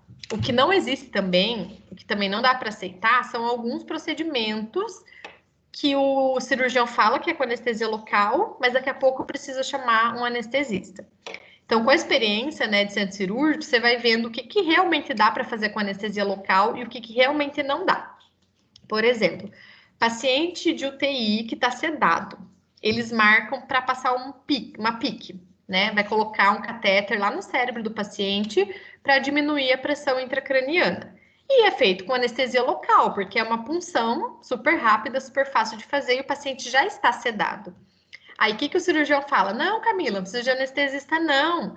Tranquilo, o paciente já está sedado, é só para ir para o centro cirúrgico mesmo, por ser um ambiente mais limpo. Só que daí, gente, chega lá, aí quem que tem que ficar cuidando do paciente, monitorizando, fazendo a bomba funcionar, verificar se o medicamento da sedação realmente está correndo na veia do paciente, aí é o enfermeiro, né? Só que o enfermeiro tem mais 7 salas de cirurgia para cuidar, então ele não pode ficar ali parado numa sala cirúrgica só. Então, por esse motivo, precisa de anestesista sim, tá? Ainda mais é no cérebro, é um paciente super grave, como que não vai ter anestesista? Por mais que realmente seja feito com anestesia local, precisa cuidar de todos os parâmetros do paciente. Ah, mas o cirurgião olha. Não, ele não olha. Ele está preocupado em colocar a paramentação, a luva estéreo, fazer o procedimento, não contaminar, raspar o cabelo do paciente. Então, ele realmente não vai cuidar dessa parte, tá? Então, por isso, tem que tomar um pouco de cuidado com a anestesia local. Igual para colocar marca-passo. Anestesia local, só que também é outro pepino, que gente, marca-passo para regular a frequência cardíaca, coração. Então, não é uma cirurgia simples que, ok, anestesia local, não precisa de anestesista, sabe? Então, tem que tomar um pouquinho de cuidado com isso. Então, aqui os medicamentos, lidocaína, como eu falei, que é o principal, mas pode usar também bupivacaína, ropivacaína, associado ou não com epinefrina, mas geralmente não utiliza a epinefrina nesse caso, certo? Só para reforçar um pouquinho da questão de segurança e anestesia, todos os profissionais têm que estar capacitados, né, saber mexer nos aparelhos, saber quais são as drogas utilizadas, verificar se tudo está funcionando, saber monitorizar o paciente, principalmente frequência cardíaca e pressão arterial. Lembra também da lista de checklist da cirurgia segura, né? Então, a gente precisa garantir que tudo esteja funcionando corretamente. A gente checa se o paciente não tem alergia, se o paciente tem uma via aérea difícil, se tem risco de aspirar, porque tem que tomar cuidado, né? Porque, imagina, anestesia, qualquer tipo de anestesia, regional, de plexo, ou então anestesia geral, tem várias complicações, né? É pressão que cai, é frequência cardíaca que cai, é débito cardíaco diminuído. Então, tudo tem que estar funcionando para a gente conseguir controlar o paciente. Porque qualquer coisa que aconteça, a gente tem que agir. A pressão caiu um pouquinho, já tem que administrar o medicamento. A saturação de oxigênio caiu. Opa, o paciente não está respirando bem. Vê o que está acontecendo. Ah, é uma raquianestesia, o paciente não está respirando bem? Será que essa raque subiu muito? Será que está bloqueando o diafragma? Então, tem que ficar de olho, porque qualquer alteração de sinal e sintoma e de sinais vitais pode ser alguma complicação anestésica, tá? E o que o enfermeiro, então, precisa fazer em relação à anestesia, sendo que não é ele quem aplica a anestesia? Então, a visita pré-operatória ela é super importante para checar os exames, checar o paciente, o histórico e fazer a orientação e pedir para assinar o termo de consentimento. Esse termo de consentimento, além das complicações cirúrgicas, também vão trazer as complicações anestésicas. E quando o paciente assina esse termo, ele está se responsabilizando também, né? Falando assim, ó, estou ciente que eu posso ficar paraplégico, estou ciente que eu posso parar na UTI, eu estou ciente, né? Então é importante que ele saiba disso. O enfermeiro tem que checar se todos os monitores e carrinhos de anestesias estão funcionando, se as máscaras funcionam, né? Se o ambu está funcionando. Então, assim, cada material que tem dentro do centro cirúrgico é responsabilidade do enfermeiro. Gente, o que acontece de monitor parar de funcionar na hora da cirurgia não é brincadeira. Ah, a pressão não está medindo. Ah, o oxímetro estragou. Então, o enfermeiro tem que checar tudo isso e, de preferência, a gente sempre tem, né, algum equipamento guardado, alguns oxímetros de reserva, aparelho de pressão de reserva. A gente nunca pode trabalhar com o número absoluto, né, certinho ali, um aparelho para cada sala. Não, sempre tem que ter mais, né, porque sempre dá um problema. Verificar os documentos, exames e prontuário do paciente, fazer todo o checklist da cirurgia segura, né, para ver se tem alguma complicação ou se ele tem risco de complicação e principalmente ajudar a fazer a monitorização desse paciente. Então, ajudar a colocar aparelho de pressão, eletrodo, termômetro, oxímetro e ficar olhando, né, toda hora que o enfermeiro entra na sala, ele vai lá e checa para ver a pressão, frequência cardíaca, saturação, né, para ter certeza que o paciente está estável. Claro que o anestesista fica na sala, ok? Mas às vezes o anestesista atende mais de uma sala. Ou às vezes ele sai para tomar um café, ir ao banheiro, e daí quem tem que olhar é o enfermeiro, tá? E o circulante também que está na sala, obviamente. Outro auxílio também, alguns hospitais, né, onde eu trabalhei, por exemplo, a gente auxiliava nessa indução anestésica. Então, sempre no começo da cirurgia, com anestesia geral, eu ficava do lado, eu passava o laringoscópio, o tubo, testava o cuff do tubo. Tem essa manobra de Selic aqui, que a gente comprime para fechar o esôfago para o paciente, né, não broncoaspirar. Então, auxilia no posicionamento. Então, tudo isso, o enfermeiro é importante estar do lado do anestesista, tá? Para cuidar do paciente junto com o anestesista nesse momento crítico, certo? Não é simplesmente, auxiliar o anestesista. É também, né? Mas a gente tem que ajudar a monitorizar esse paciente e cuidar dele em todos os momentos. Tanto na parte da indução, quanto quando vai reverter a anestesia. Né? Então, no momento que o paciente está voltando, geralmente o anestesista, né, tá na sala ou já saiu, e é importante que o enfermeiro acompanhe essa evolução. Aqui, né, só para mostrar que aqui passa o esôfago, certo? Então, se voltar vômito, vai passar por aqui e pode ir para o pulmão. E a hora que a gente faz a manobra de Selic, a gente aperta a cartilagem contra o esôfago, aí a gente pressiona e não vai passar nenhum líquido ali pelo esôfago do paciente. Se o paciente está em jejum, geralmente a gente não faz essa manobra. Mas se o paciente tem risco de broncoaspirar, como o paciente obeso ou um paciente que chegou de emergência e não teve tempo de fazer jejum, aí essa manobra ela deve ser aplicada, ok? Só para vocês saberem, nos Estados Unidos, existe uma especialidade da enfermagem que é ser anestesista, né? Então, lá tem enfermeiros anestesistas, né, que se preparam e fazem sua pós-graduação nisso, e eles atuam como anestesiologistas, tá? Diferente aqui no Brasil, que todo anestesista tem que ser médico, né? Nos Estados Unidos não é bem assim. Mas o importante é o profissional, né, se dedicar e ter conhecimento, né, para que ele possa atuar naquilo que ele realmente tenha conhecimento. E além disso, o enfermeiro ele pode elaborar diretrizes, protocolos de trabalho relacionado à anestesia. Eu tenho uma colega de doutorado que ela está fazendo, né, um protocolo mesmo para checar a segurança em anestesia. Então são vários itens, né, que o enfermeiro tem que observar e tomar cuidado para que a anestesia saia de uma forma correta, programada e que evite o máximo possível de complicação.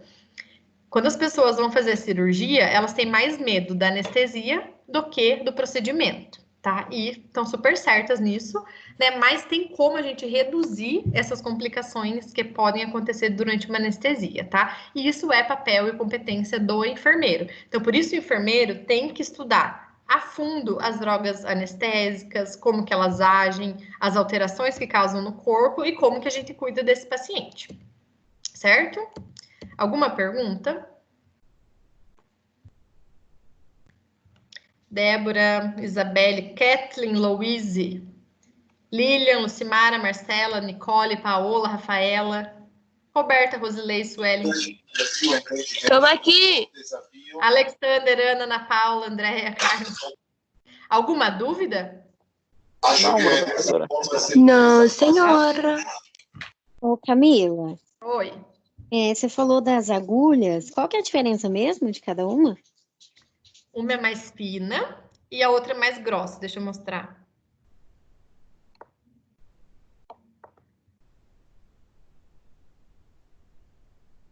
Ó, a da Hack de Ana, ela é mais fininha. Essa daqui. Tá? Então, ela é bem mais fina e ela não tem umas marcações pretas igual a da peridural. E essa é da peri. Olha a pontinha da... Olha o tamanho do buraco, né? Então, ela é bem grande. E ela tem essas marcações. E a mais fina, a Hack é mais fina porque ela entra lá na meninge aracnoide, né? Então, o furinho tem que ser bem pequenininho para não extravasar o líquor.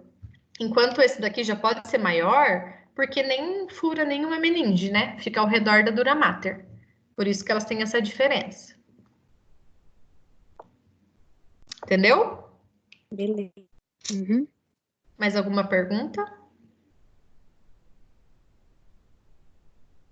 Não? Gente, então... Professora, Oi. qual é a ação do opioide que eu não consegui anotar? O opioide, ele é analgésico. Ele tira a dor. Que é a morfina, né? Mas não usa no centro cirúrgico. É o fentanil e sulfentanil. Daí eu anotei os outros, daí eu só não tinha colocado a ação, daí eu não consegui anotar. Beleza. Gente, então assim, eu vou dar uns 20 minutinhos só para vocês estudarem e terminarem de preencher sobre estudo dirigido, tá? Então, assim que eu voltar, eu vou beber uma água também, eu vou perguntar isso para vocês.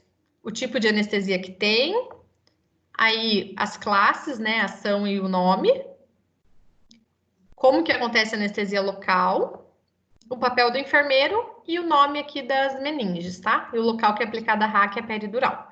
Certo? Então, 20 minutos dá tempo para todo mundo dar uma estudadinha? Lembrando que quem está aqui não precisa entregar nada de atividade e quem não está tem que entregar esse roteiro para mim preenchido depois, por e-mail. Certo? Logo eu volto, então. 9h30, certo? Daí, antes das 10 a gente termina a aula.